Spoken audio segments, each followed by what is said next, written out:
कहानी का नाम रहस्यमय जंगल की यात्रा। रवि और उसकी बहन सिमा छुट्टियों में अपने दादा दादी के गांव गए थे। गांव के किनारे एक घना जंगल था। दादा ने बच्चों को उस जंगल के रहस्यों के बारे में कई कहानियां सुनाई थीं। एक दिन रवि और सिमा ने तय किया कि वे जंगल की गहराइयों का पता लगाएंगे। जब वे जंगल के अंदर गए तो उन्होंने पक्षियों की चहचहाहट और पत्तों की सरसराहट सुनी। अचानक सिमा ने देखा कि एक पुरानी घड़ी पेड़ के नीचे पड़ी है। घड़ी को उठाते ही एक आवाज गूंज उठी, जो इस घड़ी को खोजेगा उसे हर घंटे एक नई चुनौती का सामना करना पड़ेगा। सिमा और रवि ने घड़ी को अपने साथ रखा और आगे बढ़े। पहला घंटा बजा और सामने एक बड़ा गड्ढा आ गया। रवि ने कहा, सिमा, हमें इस गड्ढे को पार करना होगा।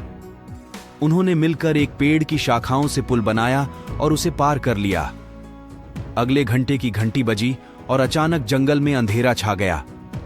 सिमा ने अपनी टॉर्च निकाली, लेकिन उसकी बैटरी खत्म हो गई थी।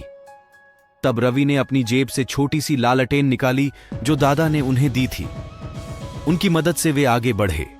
तीसरे घंटे की घंटी बजी और उनके सामने एक विशालकाय पहेली का दरवाजा आ गया। दरवाजे पर लिखा था, सही उत्तर दो वरना हमेशा के लिए यहीं रह जाओगे। पहेली थी, ऐसी कौन सी चीज है जो जितनी बढ़ती है उतनी ही छोटी होती जाती है। सिमा ने तुरंत उत्तर दिया, पेंसिल। दरवाजा खुल गया और वे आगे बढ़े। चौथे घंटे की घंटी बजी और उन्हें एक विशाल नागिन का सामना करना पड़ा।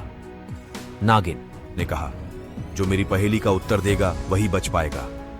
पहेली थी, ऐसा क्या है जो हर किसी के पास होता है पर कोई उसे नहीं देख सकता। रवि ने तुरंत कहा, परछाई। नागिन ने रास्ता छोड़ दिया। अंतिम घंटे की घंटी बजी और सामने एक झील आ गई। झील पार करने के लिए नाव थी, लेकिन उसमें एक छेद था। रवि ने पास पड़ी कुछ पत्तियों और रस्सी से छेद को बंद किया और उन्होंने झील पार की। जंगल के दूसरे छोर पर पहुंचकर उन्होंने देखा कि दादा और दादी उनका इंतजार कर रहे थे। दादा ने मुस्कुराते हुए कहा, तुमने जंगल की सभी चुनौतियों को पार कर लिया, अब तुम सच्चे साहसी हो। रवि और सिमा ने महसूस किया कि यह यात्रा न सिर्फ रोमांचक थी, बल्कि उन्हें साहस और समझदारी भी सिखा गई। मेरे चैनल को सब्सक्राइब करें, लाइक करें और शेयर करें। देखने के लिए आपका धन्यवाद।